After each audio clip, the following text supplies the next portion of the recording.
Relieve, Respond, Revive. WSFL-TV presents The Rebound South Florida. If they bring it home, then she can't see her grandparents. She can't see people that she loves, and I don't want to infect other people. Protecting students across South Florida. With the start of the school year just days away, parents are adjusting to the changes. But how long will e-learning last? And some parents can't stay home with their kids during the school day because they have to go to work. What you can do now to make sure your kids are safe at home. Just like an in-person interview, we certainly encourage taking the time to prepare. Plus, easing through the new way of hiring. What you can do to make sure you're prepared for that virtual interview. The Rebound South Florida starts right now.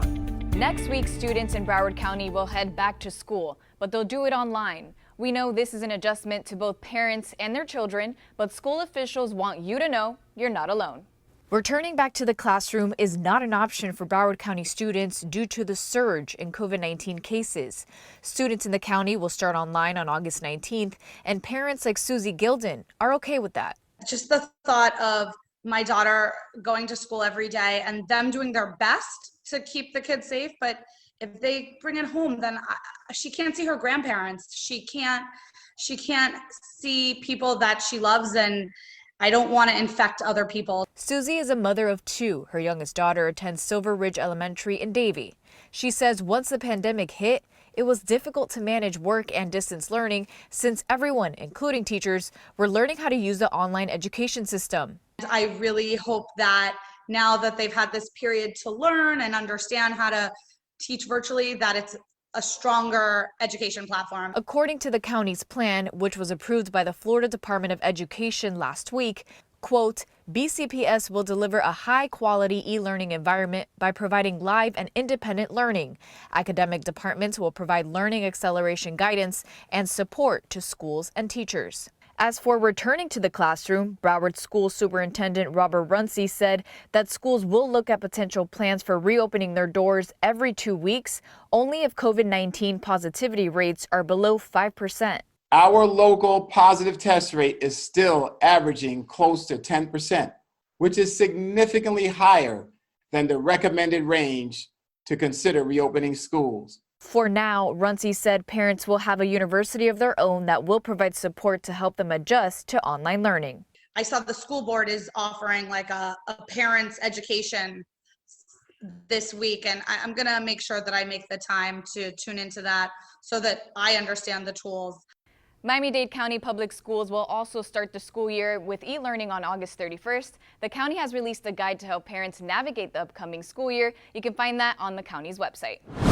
It's a tough topic to even talk about. Many parents are worried about what a virtual start means for their jobs and their children's safety. Quit your job or if your kid's home alone and they could be in danger. I can't leave work. Okay, I have to go home and, homeschool my child, and I won't leave her home alone. Major John Budenseek, it is very vague, with the Martin County Sheriff's Office, says Florida does not have a hard and fast rule about when it's okay to leave a child alone. It's up to the parent to assess how mature their child is. There's no set age, and it's up to parents to decide when their children are old enough. The law that comes into play is the law that addresses child abuse or child neglect. DCF has a list of questions that you should answer as a family to decide whether or not the time is right to leave your child home.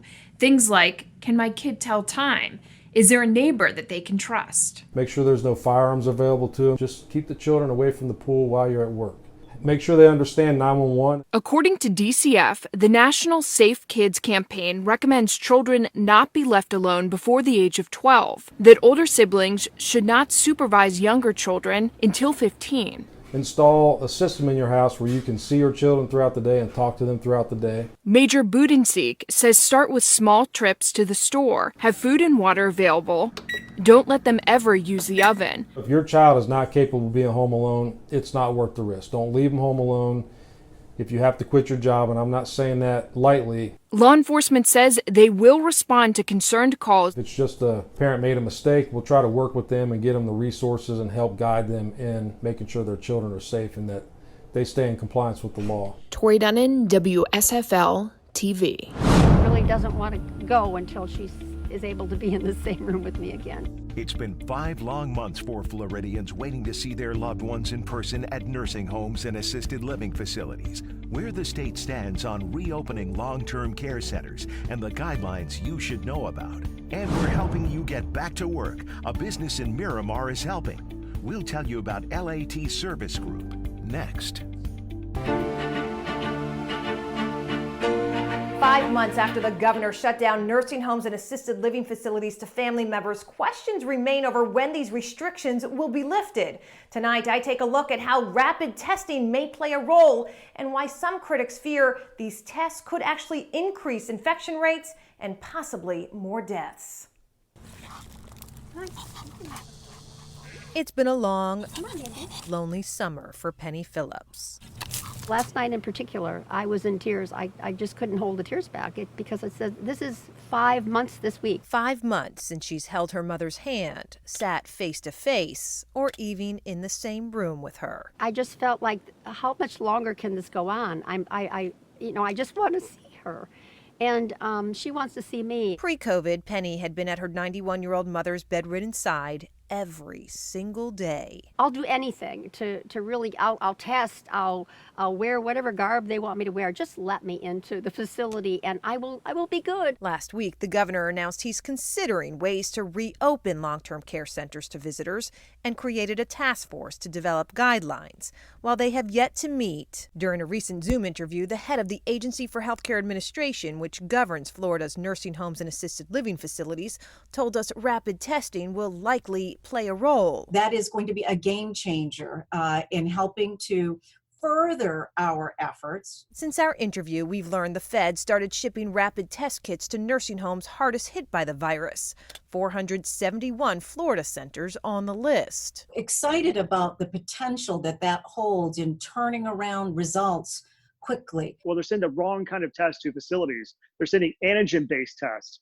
Antigen-based tests only identify those residents who have full-blown symptoms of COVID. Instead, Brian Lee, executive director of nonprofit advocacy group Families for Better Care, says molecular-based rapid tests are needed since they can detect asymptomatic people. The FDA acknowledges on its own website that antigen-based rapid tests, while cheaper, are more likely to miss an active coronavirus infection than molecular-based tests. We've been calling for this for months, and they're just not listening. So it's allowing more people to be exposed and to die. Lee believes molecular-based rapid testing is the only safe way to let family members back in. I'll do anything. Like I said, I'll go for testing, I'll go for whatever, but I want to see my mom. Penny Phillips doesn't care what kind of test she may be subject to. She only cares that the days left to see her mother in person again are numbered. She really doesn't want to go until she is able to be in the same room with me again. Yesterday, I asked the Center for Medicare and Medicaid Services why it's shipping facilities rapid tests that may not be accurate. A spokesperson told me due to the volume of requests they're receiving, they would not be able to provide answers to us today. Katie Legrone, WSFL TV. Do you feel like each day blends together, like you're living in an episode of The Twilight Zone or scenes from Groundhog Day? Well, you're not alone in the coronavirus fog. Dr. Michelle Carcel says this has been an incredibly difficult time for all of us, and it's important to acknowledge this challenge. Process your grief for the state of the world. Process your grief for the current situation. It will help move you forward. To snap out of the sadness and fog, Dr. Carcel says make a plan. Map out what it is that is triggering you most. Figuring out, okay, what is it I have to do in order to mitigate my roles here and partner with either friends, family, or your spouse. And remember, this isn't forever. You can do it, and you have people who love you and support you. While it's at a distance, you don't have to be isolated. We can take anything that's negative and produce a positive outcome as long as we have a good strategy to do it. Here's what's next on The Rebound. Interviewing for a job isn't the same these days, but we're here to help. What you should do if you're getting ready for a virtual interview. Getting through this with stories to help get back on track as we rebound in South Florida. I'm Kylie McGivern. Governor Ron DeSantis has now confirmed what those out of work have long suspected, that Florida's unemployment website was designed with pointless roadblocks to pay out the least amount of claims. I spoke with one man who's been fighting that system for months. I work with entertainers. I also do event planning, keynote speakers as well. Matt Ayat was working 3 jobs before the pandemic hit. 3 different sources of income and all came to an end. He received 2 weeks worth of unemployment checks, but nothing more. 2.5 months with no income at all, that hurts. Ayat, who is self-employed, is still waiting for Florida to send him thousands of dollars in federal unemployment money. And I can't even believe the federal government's letting this happen too. Ayat says he continues to contact the state's unemployment office, local lawmakers, and the governor, and encourages others still waiting for money to do the same. Just don't give up. Our team has now sent the state the names and information of more than 24,500 people still waiting on money, all in a push to get you paid. We checked at our list this week and found that 3 out of the 5 people responded. 2 have now been paid in full, and 1 is still waiting on unemployment money. If you are still waiting on unemployment checks, we have a link to fill out online now. I'm Kylie McGivern, WSFL TV.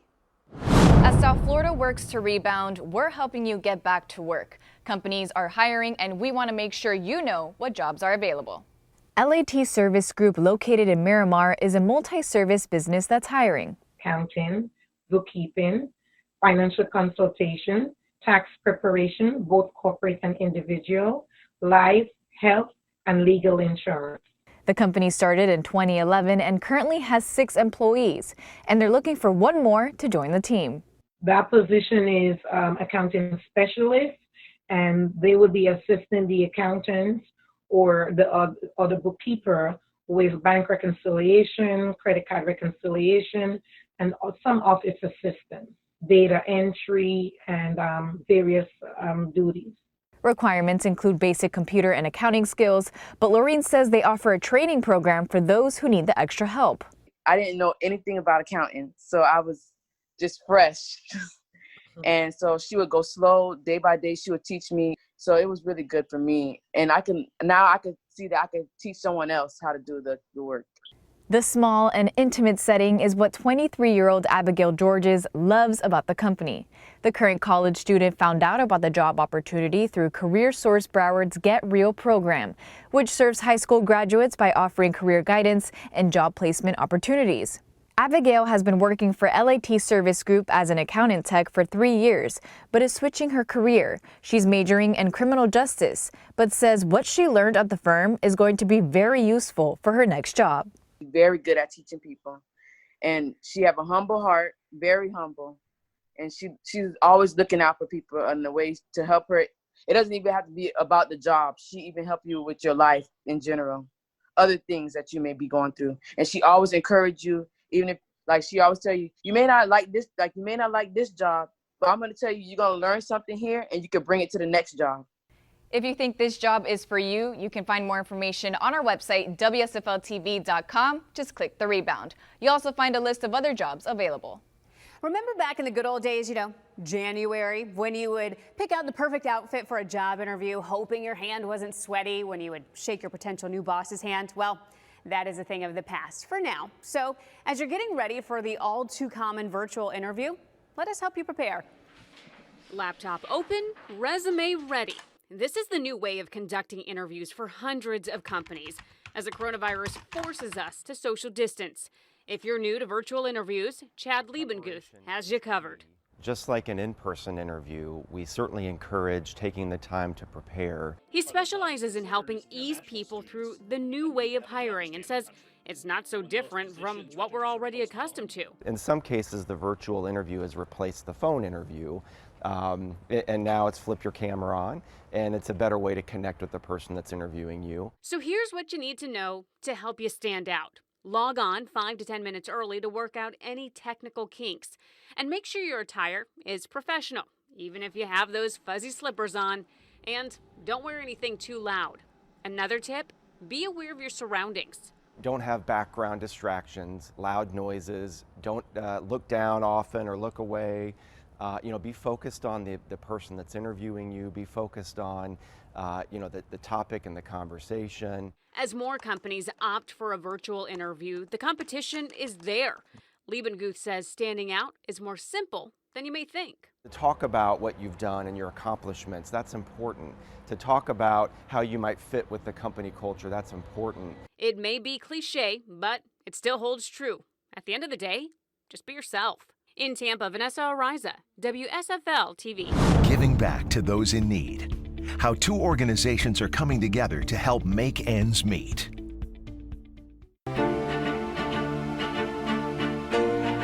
The nonprofit organization Meals on Wheels provides a lot of support for seniors in their communities. The support typically includes friendly visits by volunteers and nutritious meals, which wouldn't be possible without the help of donations from the community. Yummy fish. Mark Glansberg is Beryl's husband and caretaker. My husband is really stuck taking care of me, and it's really hard on him. Beryl can't walk. She was diagnosed with diabetes at a young age, but it started to take a toll on her just months ago, right when the pandemic started. In May, she had to get surgery to get her toe removed. When I was in the hospital, the social worker said to me, how are you gonna, I can't have any weight bearing on my foot. She said, well, we can help you with that. That's when Meals on Wheels South Florida stepped in. The nonprofit has been helping the elderly before and during the pandemic, and other nonprofit organizations like the Jewish Federation of Broward County help fund the meals. We sat down and took a look at what was likely to happen, and we realized that the number of seniors who need Meals on Wheels was likely to become astronomically larger. Barbara Levin from the Jewish Federation of Broward County said when they heard that seniors were on waiting lists for food, especially now, they wanted to make an impact and help those seniors get meals. Meals on Wheels is wonderful. It keeps people out of nursing homes. It lets seniors live with dignity in the community. And we believe strongly that our seniors deserve to be treated with honor and dignity.